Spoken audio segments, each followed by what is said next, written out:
अधिकारी बेचारे परेशान। अभी ज्ञापन पढ़ के सुना देंगे आपको। 13 सूत्रीय हमारा ज्ञापन महामहिम राष्ट्रपति महोदय के लिए ज्ञापन है और ये पूरा पढ़ के जो है आपको सुना देंगे। आप फैसला देखिए 13 सूत्रीय जो है ज्ञापन है तो सक्षम अधिकारी से व्यवस्था अरशद भाई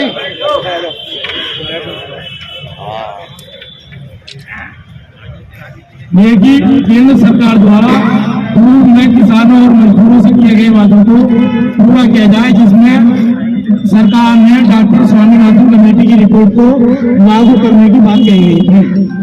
दूसरी मांग यह है कि पंजाब व हरियाणा के किसानों द्वारा संवैधानिक तरीके से किया जा रहे आंदोलन कार्यों पर आंसू गैस के गोले छोड़ने का जो आदेश दिया गया वह संवैधानिक नहीं था।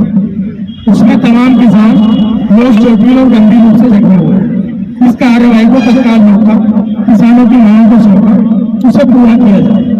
तीसरा यह है कि SKM के किसान संगठनों के किसान दिल्ली चलो मार्च को रोकने के लिए सरकार ने जिन शक्तियों का प्रयोग किया, रबर बुलेट चलाई गई, लाठीचार्ज किया गया, आंसू गैस के गोले छोड़े गए, उन्हें जबरिया गिरफ्तारी का सहारा लेकर के गैर कानूनी तरीके से प्रताड़ित किया, इसकी पुनरावृत्ति नहीं हो।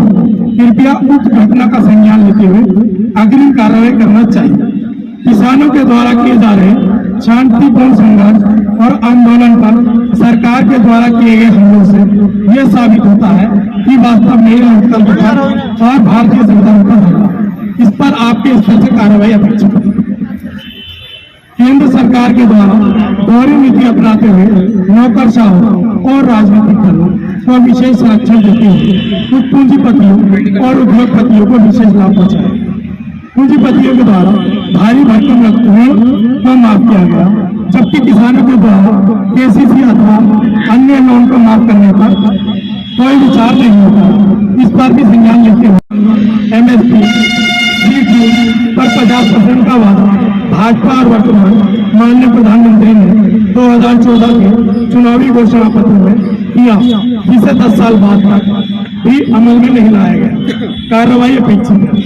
दिनांक 14 मार्च को पूरे देश का किसान मजदूर एक होकर रामलीला मैदान में किसान मजदूर महापंच करेंगे, जिसमें हरियाणा, पंजाब, उत्तर प्रदेश, उत्तराखंड, राजस्थान, मध्य प्रदेश सहित भारी संख्या में किसान एकत्रित होकर अपनी आवाज को बुलंद। महामहिम जी से अपेक्षा है कि केंद्र की भारत सरकार को किसानों और मजदूरों की सभी मांगों को मानते हुए उनके साथ न्याय करें। कृपया संज्ञान लेना चाहिए।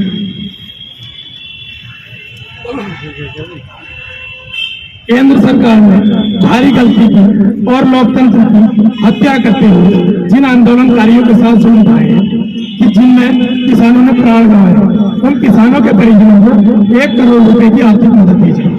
केंद्र सरकार के द्वारा देश के अन्नदाता के बीते चुनाव में समय बिजली मुफ्त देने का वादा किया गया, जो अभी तक पूरा नहीं किया गया। इसे तत्काल योजना बनाकर किसानों और मजदूरों के बकाया बिल को माफ करते हुए उन्हें मुफ्त पूरे देश के अंदर किसान मजदूर रात दिन अपने खेत की रखवाली करता है। कभी कभी रात के समय अंधेरे का फायदा उठाकर छुट्टा जानवर किसान उनके ऊपर हमला कर देते हैं और किसानों को अपनी जान गंवानी पड़ती है। जिन किसानों की जान गई है उन्हें उचित मुआवजा दिया जाए और भविष्य में ऐसी घटना के लिए उचित मुआवजे की व्यवस्था की जाए। ये सरकार की जिम्मेवारी है।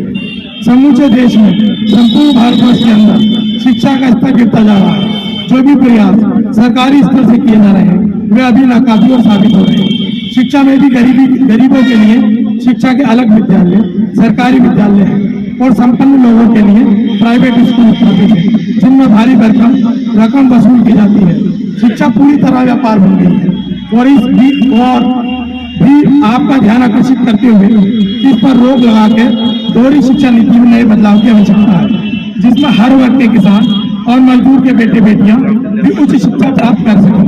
यह उनका नैतिक अधिकार है और सरकार की जिम्मेदारी है। धन के अभाव में उन्हें शिक्षा से वंचित किया जाए, गांव की प्रतिभाओं को भी समान अवसर मिले, इसलिए सस्ती और सर्वसुलभ शिक्षा व्यवस्था। आबादी के अनुपात में जिस तरह से अन्य विकास योजनाओं पर काम हो रहा है, धार्मिक स्थलों के विकास पर सरकार का ध्यान है, उसी तरह से सरकारी विद्यालयों और चिकित्सालयों का भी विकास होना चाहिए। निश्चिताबादी पर एक अस्पताल और मोहल्ला अस्पताल जैसी व्यवस्था विकसित किया जाना आवश्यक है, जिसमें समय पड़ने पर या महामारी के समय बहुसंख्यक समाज को मौत का सामना करना पड़े।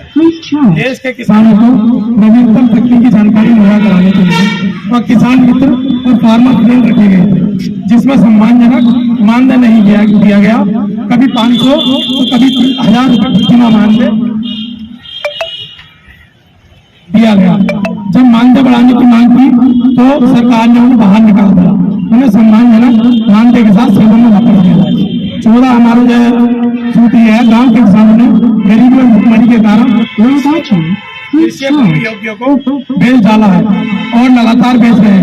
इसका सर्वे कराकर मजबूर किसानों की जमीन सौदागरों और कारोबारों आदि की जांच होनी चाहिए जो उन्होंने खरीदी।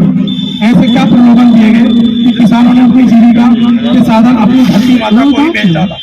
भूमि अधिग्रहण सन 2022 को निरस्त कर जिला अधिकारी सर्किल रेट का 4 गुना किसानों को मुआवजा दिया जाए, जिसमें गरीब किसान मजदूर अपनी अन्नदाता किसान और मजदूरों के हितों में संघर्ष करते हुए उपरोक्त मांगों के साथ महामहिम जी से न्याय की गुहार। धन्यवाद।